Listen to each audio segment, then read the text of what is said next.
अस्सलाम वालेकुम नाज़रीन, ग़ुफ़रान फ्रॉम क्रिकेट हाज़िर है। अब आप देख रहे हैं पाकिस्तान और इंडिया के दरमियान मैच शुरू होने वाला है। वेरी इंपॉर्टेंट मैच सीटी चैंपियंस ट्रॉफ़ी का मैच दुबई के अंदर, और इसमें पाकिस्तान के क्या चांसेस हैं वो हम देखेंगे। पाकिस्तान की क्या टीम खेल सकती है, पिच की क्या कंडीशंस हैं, और पिछले मैच में पाकिस्तान ने क्या किया जिसकी वजह से पाकिस्तान को शिकस्त का सामना करना पड़ा न्यूजीलैंड से।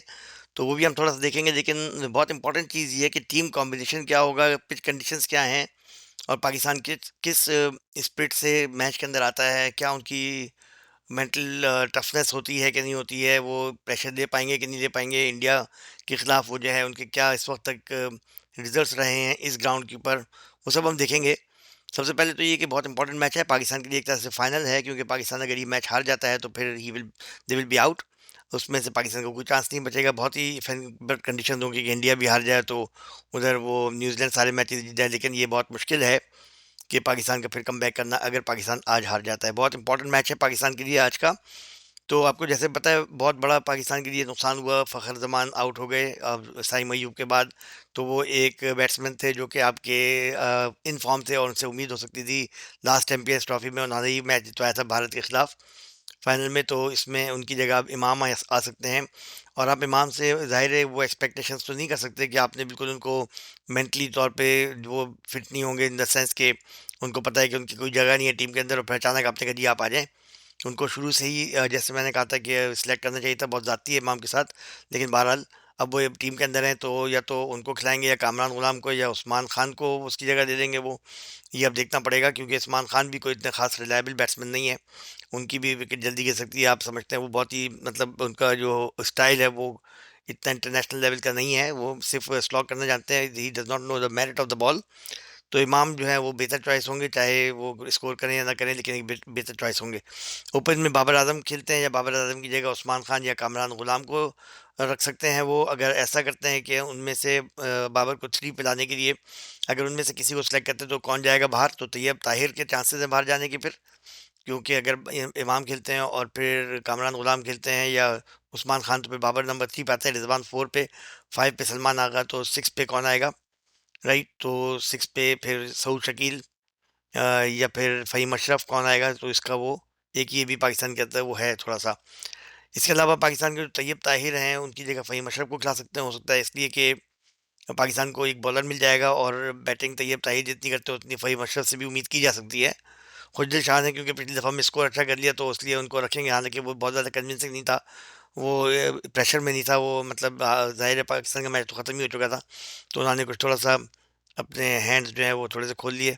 तो खुशदिल शाह, लेकिन ज़ाहिर है बैट बॉलिंग है उनकी थोड़ी-सी, लेकिन वो कोई मैच विनर नहीं है इस तरह के। अबरार की जो है वो एक ही आपके पास स्पिनर है, तो उनका भी खेलना बनता है, इसलिए कि ज़ाहिर है और कोई है ही नहीं। तो हालाँकि वो उनके रन उन्होंने बहुत कम दिए, 4 run something, 4 point something run दिए थे, लेकिन एक ही विकेट ली थी। तो मैच विनर बॉलर नहीं है, लेकिन ये कि कर्टेल कर सकते हैं। शाहीन नसीम ज़ाहिर है खेलेंगे, आपके पास कोई और बॉलर ही नहीं है। हारिस रऊफ़ भी, हसनैन या तो रिप्लेस करेंगे या हारिस रऊफ़ ही खेलेंगे। तो ये सारे एक्सपेंसिव बॉलर्स हैं। तो अब पाकिस्तान के पास चांसेस यही हैं कि फ़हीम अशरफ को लेके आएँ तो फिर आपके पास 4 बॉलर्स हो जाएँगे फ़ास्ट, और उसमें आपको ऑलराउंडर भी मिल जाएगा तैयब ताहिर की जगह, उनको ये कर सकते हैं। और अगर आप उसमें उस्मान खान और खुशदिल को लेके आते हैं, कामरान गुलाम को लेके आते हैं, तो फिर सऊद शकील साहब को उनको बैठने के लिए कहना होगा। तो सऊद शकील जो है मेरे ख़्याल में बेहतर चॉइस होंगे फिर भी। तो देखते हैं, सऊद शकील भी डेफ़िनेटली ओपन के लिए तो सही नहीं है। तो अब ये थोड़ा-सा पाकिस्तान के अंदर देखना है कि कौन-सी कॉम्बिनेशन खेलती है। कोई भी कॉम्बिनेशन खेले, हमारे जो बैट्समैन हैं वो कैपेबल नहीं हैं 6 runs and over, 5 runs and over score करने के। लेकिन हमारे बैट्समैन बॉलर्स जो हैं वो कॉन्स्टेंटली 16 रन्स पर ओवर दे सकते हैं आराम से।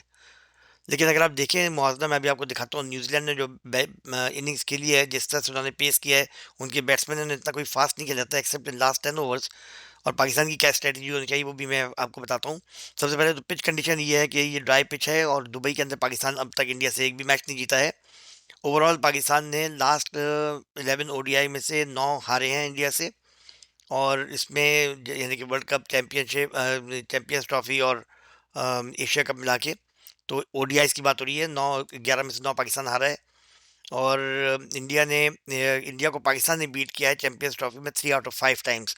5 टाइम्स ये लोग चैंपियंस ट्रॉफी में मिले, 3 दफ़ा पाकिस्तान जीता है, 2 दफ़ा इंडिया। कोहली को 15 रन चाहिए अपने 14,000 रन पूरे करने के लिए। थर्ड बैट्समैन होंगे वो दुनिया के, और फास्टेस्ट टू 14,000 अगर वो 15 रन मुकम्मल कर लेते हैं। ड्यू फैक्टर नहीं होगा इसके अंदर, तो टॉस कोई भी जीते सेकंड बैटिंग करे, कोई it will not play factor in the match. तो ड्यू फैक्टर यहाँ नहीं होगा। और पाकिस्तान को है जो मतलब प्रॉब्लम बैटिंग में, आपको पता है हम ये कह रहे हैं कि बाबर आजम बहुत स्लो खेल रहे हैं, पाकिस्तान का रन रेट स्लो है। आपको ये नहीं पता है कि पाकिस्तान के पास टोटल 4 बैट्समैन हैं। अगर वो 4 आउट जाते हैं शुरू में 10-15 ओवर्स के अंदर, तो आपके पास कोई ऐसा बैट्समैन नहीं है नीचे, ना फिनिशर आपके पास है, ना कोई ऐसा मिडिल ऑर्डर में बैट्समैन है सिवाय सलमान आगा के, जो कि बॉल मैच को डीप तक लेके जाए। सबसे पहली स्ट्रेटजी ये होनी चाहिए, हमें 50 ओवर्स वहाँ गुजारने हैं। That's the first thing Pakistan should think of. Forget about strike rate. मैं भी आपको बताता हूँ न्यूजीलैंड का क्या स्ट्राइक रेट था और कैसे उन्होंने उसको मेकअप किया इन दी एंड। तो उन्होंने बहुत सारे ओवर्स में 2 रन 3 रन बनाए बहुत सारे, और इसके बाद उन्होंने आखिर में 10 ओवर्स में उन्होंने 120 रन बना दिए, तो उनका स्कोर वहाँ तक पहुँच गया। अभी मैं आपको बताता हूँ, उनका 40 ओवर्स में 207 फॉर 4 था, 39 ओवर्स में 198 रन थे, और लास्ट 10 ओवर्स के अंदर उन्होंने 320 बना दिए। तो आप ये देख सकते हैं, हमारे पास कोई ऐसा फिनिशर है नहीं कि हम अगर 40 ओवर्स तक भी लेके जाएं, तो लास्ट 10 ओवर्स के अंदर आपके पास ऐसा बैट्समैन टॉप 4 में से होना चाहिए जो कि सेट हो और इसको स्कोर को आगे ले जा सके। तो पाकिस्तान की स्ट्रेटजी क्या होनी चाहिए? वो होनी यही चाहिए कि पाकिस्तान को सबसे पहले 50 ओवर सर्वाइव करने का सोचना है। फिर 50 ओवर्स के बाद पाकिस्तान को सोचना है कि विकटें ना गिरें, विकटें आपको इंटैक्ट रहें आखिर में। और स्ट्राइक रेट जो है आपका तकरीबन, या ओवर रेट आप कह लें, रन रेट आपको 4 to 5 रन पर ओवर लेके चलना है। अगर आप 40 ओवर्स तक सर्वाइव कर जाते हैं विदाउट लूजिंग मच विकेट्स और 200 रन के करीब आप होते हैं, तो आपके पास एक आध अगर पावर हिटर है तो you can expect to reach 290 to 300 run somewhere. अगर आपने 300 से कम रन बनाए फर्स्ट बैटिंग में, तो कोई चांस नहीं है पाकिस्तान का। डेफिनेटली 100% इंडिया उसको चेस कर लेगा। बहुत स्ट्रॉन्ग टीम है उनकी बैटिंग वाइज, और इस वक्त क्लिक भी कर रही है। कोहली के अलावा बाकी सारे बैट्समैन जो है वो उनके फॉर्म में है। और वैसे तो बांग्लादेश के खिलाफ थोड़ा सा बीच में मिडिल ओवर्स में थोड़ा सा फंसे थे, क्योंकि ये पिच स्लो है। मिडिल ओवर्स के अंदर आपको अगर अच्छा स्पिनर आपके पास है तो आप उसमें रोक सकते हैं। सलमान आगा कैन बी इफेक्टिव हियर, अगर वो सही तरह से कॉन्फिडेंस के साथ बॉलिंग करें। सलमान आगा कैन बी डेंजरस हियर। और अबरार जो है विकेट टू विकेट बॉल करते हैं, तो उसमें उनको कामयाबी होती है कि वो रन कम देते हैं, 4 रन पर ओवर अराउंड। अगर वो रन को कर्टेल कर सकें, और दूसरी तरफ से खुशदिल और सलमान इसमें इम्पैक्ट कर सकते हैं, तो इतना बुरा नहीं है अगर पाकिस्तान सही तरह से बॉलिंग करे। लेकिन मसला ये है कि आउटसाइड द ऑफ स्टम्प या आउटसाइड द लेग स्टम्प करके ये बहुत ज़्यादा रन दे देते हैं।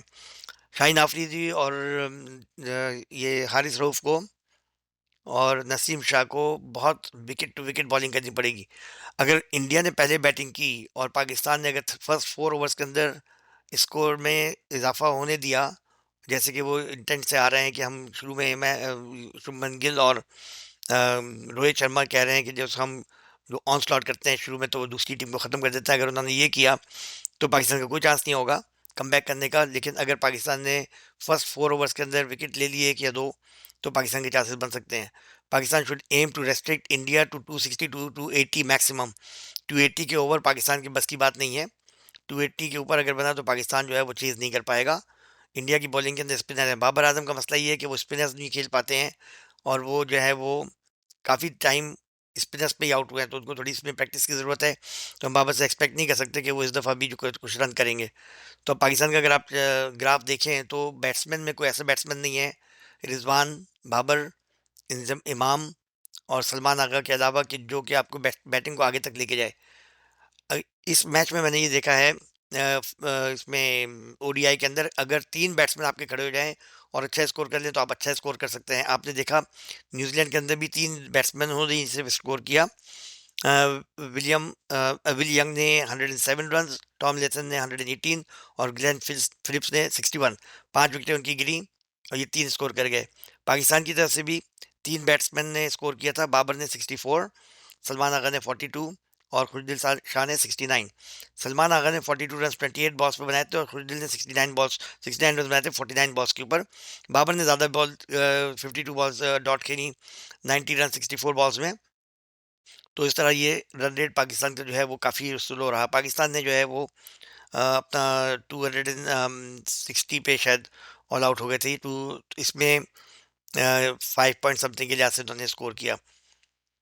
अगर मैं आपको ये बताऊं कि मुआवजा हम करें अगर बैट्समैन का, यानी किस तरह से उन्होंने उनके बैट्समैन ने खेला और किस तरह से हमारे बैट्समैन ने खेला, तो जहाँ तक चौके और छक्कों की बात है, तो न्यूजीलैंड ने 8 छक्के और 27 फोर्स लगाए, 8 सिक्सेस 27 फोर्स। पाकिस्तान ने कितने लगाए? पाकिस्तान ने 26 फोर्स 8 सिक्सेस, यानी सिक्सेस दोनों के बराबर थे।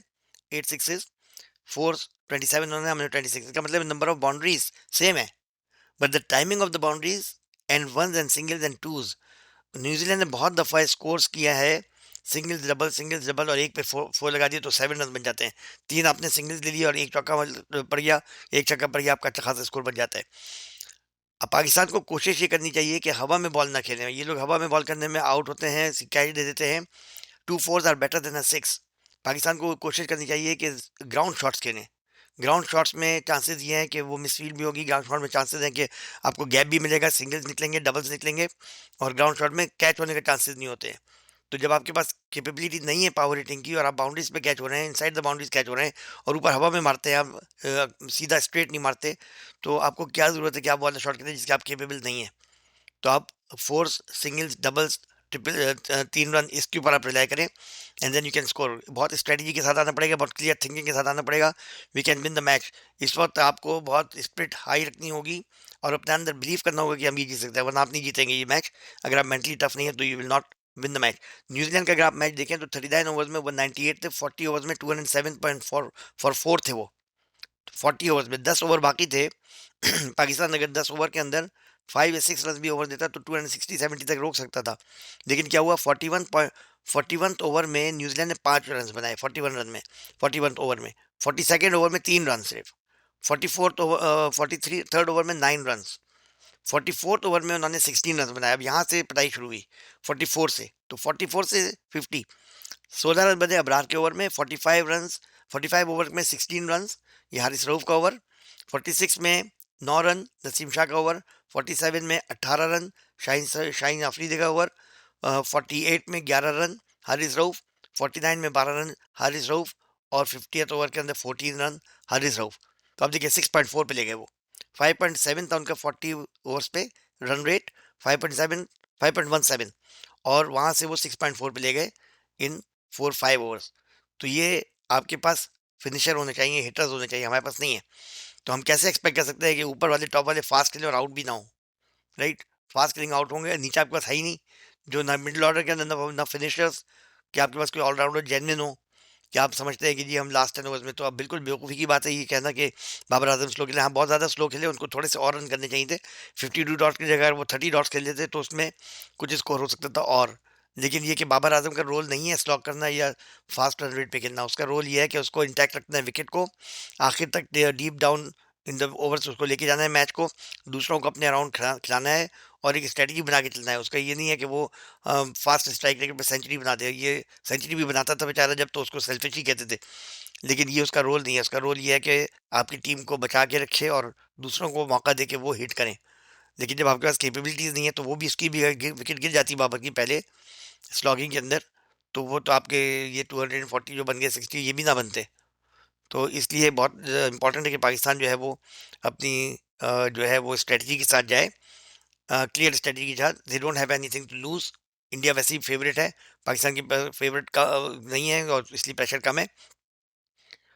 इंडिया के अंदर पैनिक हो जाता है अगर फर्स्ट टू, वो भी तीन, फर्स्ट थ्री या फोर के ऊपर रिलाई करते हैं। फर्स्ट थ्री पे मैं कहूँगा वो रिलाई करते हैं। अगर आपने फर्स्ट थ्री उनके गिरा दी विकेटें तो फिर पाकिस्तान के बहुत अच्छे चांसेस हो जाते हैं।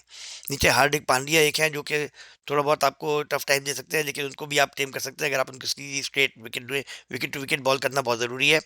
वरना इंडिया जो है ना, अगर आप उसको विट दी आपने लेग ऑफ के ऊपर या लेग के ऊपर, तो डेफिनेटली वो स्कोर करेंगे। और जैसे कि मैंने कहा, शुभमन गिल और जो है उन्होंने कहा मुझे पाकिस्तान के खिलाफ सेंचुरी बनाने का जो है वो अरमान है, तो अब उसको देखते हैं कि क्या होता है। पिछले मैच में 100 बनाई है, तो चांसेस तो कम है इसमें। तो let's keep our spirits high. हम पाकिस्तानी होने के नाते हम पाकिस्तान को सपोर्ट करेंगे जो भी टीम है। और इसमें डेफिनेटली पाकिस्तान के अंदर आपको पता ही है बहुत सारे लोग जो इसमें खेल रहे हैं वो नहीं होने चाहिए थे, लेकिन अब हैं तो अब इन्हीं को सपोर्ट करें और स्पिरिट्स हाई रखें। अपने दिमाग से सोचें कि इंशाल्लाह पाकिस्तान विन करेगा और अल्लाह ताला से दुआ करें, क्योंकि दुआओं में बहुत ताकत है। और जो हम स्पिरिट्स होती है हमारी कि हम जीतेंगे, वो फीलिंग हमारे अंदर आनी चाहिए। अभी तो फीलिंग ये है कि पाकिस्तान हारेगा बुरी तरह, जिस तरह से पाकिस्तान ने खेला है। इनके बॉलर्स जो हैं वो एक या दो फोर्स उनके पड़ जाए तो फिर उनके पास पैनिक हो जाते हैं, बिल्कुल उनके पास कोई जवाब नहीं होता। वो एक के बाद दो या तीन चौके दे देते हैं लगातार। तो दे डोंट हैव दिस अर्ज कि ठीक है तुमने मुझे चौका मारा है, ये मेरी अना का सवाल है, मैं तुमको आउट करूंगा, ये नहीं होता, बल्कि कहते हैं एक और चौका ना मार दे वो। तो इस लिहाज से वो बहुत ज़्यादा डिफेंसिव करते हैं और वो और मजीद 4 सिक्सेस खाते हैं उसके ऊपर। तो इसलिए इनके पास इतना कॉन्फिडेंस नहीं है कि हम कुछ कर सकें, 1 2 या 4 में इनके हाथ पैर फूल जाते हैं एंड दे कांट कंटेल देम। सो इसमें वो जो आप देख रहे हैं, जो कि ये ऑस्ट्रेलिया में, इंग्लैंड के अंदर जो एक विल टू विन है वो होनी चाहिए, वो नहीं है इनमें अभी।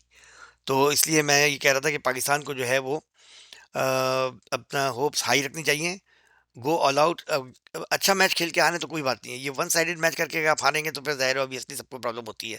अगर आप अच्छा मैच खेल के हारेंगे तो इसमें हम फिर भी सपोर्ट करेंगे, आप हार जाएँ, आउट हो जाएँ, कोई मसला नहीं है। लेकिन ये कि दिलेरी से खेलें, अच्छा गेम खेलें, ये कि हवा में मार दी ऊपर बॉल और विद इन द सर्किल कोई वो बाउंड्री पे कोई खड़ा हुआ है, सीधा उसी के हाथ में दे दी बॉल, आपको पता ही नहीं है, मतलब आप बिल्कुल टोटली अनप्रोफेशनल लगते हैं। तो ये टीम जो है बिल्कुल ही टोटली अनप्रोफेशनल लगता है कि बस सो के उठ के सीधे आ गए खेलने के लिए।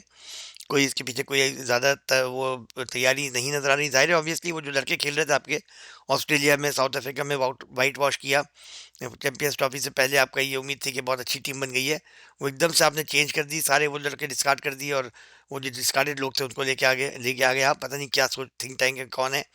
जब तक इन लोगों को सज़ा नहीं मिलेगी, जो कि ये सिलेक्टर्स है, जब तक ये इनकी जाके पिटाई करनी चाहिए। तो जब तक इनकी पिटाई नहीं होगी और इनको इनके घर के आगे थोड़ी मज़ाहमत नहीं होगी तो ये लोग जो है ना वो मनमानी करेंगे। इनको लाखों करोड़ों रुपए मिल रहे हैं और इनको पर्क्स और मिल रहे हैं बहुत सारे, और इनको कोई गर्ज नहीं है कौन खेल रहा है कौन नहीं खेल रहा है। जो सिफारिश आ जाएगी, जो पसंदीदा प्लेयर होगा उसको खिला देते हैं। मतलब कोई बच्चा भी कह देगा कि ये टीम कभी जीत नहीं सकती जो इन्होंने सेलेक्ट की है। सारे लोग स्पिनर्स खिला रहे हैं, आपने एक ही स्पिनर रखा हुआ है स्पेशलिस्ट, यानी कि हद है। और उसके बाद आपके बैट्समैन देखें, उसके अंदर कोई ऑलराउंडर नहीं है जेन्युइन, और जिनको हम डिस्कार्ड कर चुके हैं, खुशदिल शाह और फ़हीम अशरफ और हसनैन जो कि रन लीकर हैं, इनको आपने खिला दिया है। Haris Rauf tape ball player है, पहली बॉल पे आती छक्का, एक एक ओवर के अंदर दो दो छक्के, ये कोई बॉलर्स हैं? कोई इनकी मतलब कोई इज्जत है कि नहीं है? इनको अपनी इज्जत के लिए खेलना चाहिए, इनको कोई इज्जत ही नहीं है, बेगैरतों की तरह हंसते हैं सिक्स खाने के बाद। शाहीन आफरीदी, नसीम शाह, हारिस रऊफ, अब तक बड़े नाम हो जाने चाहिए थे। कोई हार्ड वर्क नहीं नज़र आ रहा पीछे, कोई नई इनोवेशन नहीं है। पिछले हमारे बॉलर्स होते थे वो जिद्दत लाते थे, कोई ना कोई नई टेक्निक लेके आते थे, रिवर्स स्विंग ले आए, ये मतलब किसी तरह से अपने आप को बेहतर करते थे। ये वही, कभी इनका ग्राफ तो नीचे ही जा रहा है सबका। तो अब टाइम आ गया है पाकिस्तान को नए बॉलर्स ढूंढने चाहिए, नए प्लेयर्स ढूंढने चाहिए, वरना पाकिस्तान की टीम हॉकी की तरह ख़त्म हो जाएगी।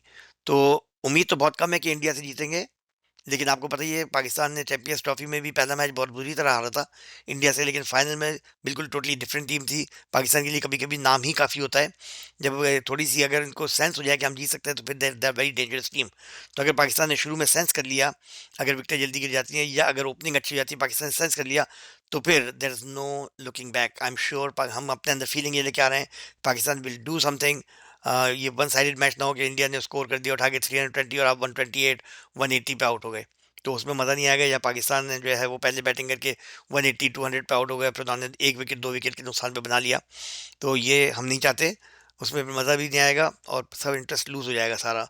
उसके अलावा ये इंडिया का भी वन साइडेड नहीं होना चाहिए कि वो जल्दी आउट हो गया, पाकिस्तान ने एक विकेट के नुकसान, जैसे बाबर आजम ने और रिजवान ने 152 फॉर 0, वो वन साइडेड, उसमें तो बुमराह भी खेल रहा था, तो बड़ी पिटाई लगाई थी उनकी, वन साइडेड मैच हो गया था, तो उसमें भी कोई मज़ा नहीं आया। हालांकि बहुत सुकून मिला था कि चलो पाकिस्तान ने हराया। तो बहरहाल उम्मीद अच्छी करें रखें। ऑन पेपर इंडिया बहुत ज़ाहिर है टफ है और जीतने के चांसेस भी इंडिया के हैं। 90% चांसेस है कि इंडिया जीतेगा, लेकिन 10% को 90% में 100% में कन्वर्ट किया जा सकता है किसी को भी। तो हमें कभी भी हमारे इस्लाम में भी ये है कि हम कभी भी लूज़ नहीं करते होप को। We are always hopeful, we are always hopeful and दुआगो भी हम होते हैं हर वक्त कि अल्लाह मियाँ हमें फ़तह से कामयाब करे। तो हमेशा पाकिस्तान की बहुत स्ट्रांग टीम भी होती थी, तब भी हारती थी और दुआओं से जीतती थी। तो इसलिए अब कोशिश करें कि पाकिस्तान जो है वो एनर्जी लेके आए वो मैदान के अंदर, और आप भी पॉजिटिव एनर्जी के साथ पाकिस्तान की टीम देखें, नेगेटिविटी छोड़ दें, किसी को क्रिटिसाइज़ ना करें, टीम को सपोर्ट करें। हम भी टीम को सपोर्ट कर रहे हैं, तो इंशाल्लाह अच्छे रिजल्ट्स आएंगे। तो लेट्स सी व्हाट हैपेंस। मेरी तो प्रेडिक्शन यही है, India should win this one. शायद पाकिस्तान थोड़ा टफ टाइम दे दे किसी किसी मौके पे, लेकिन जिस तरह की फील्डिंग हो रही है और जिस तरह की बॉलिंग हो रही है उससे बहुत कम उम्मीदें हैं। Thank you very much, I will see you guys after the post match analysis. Take care.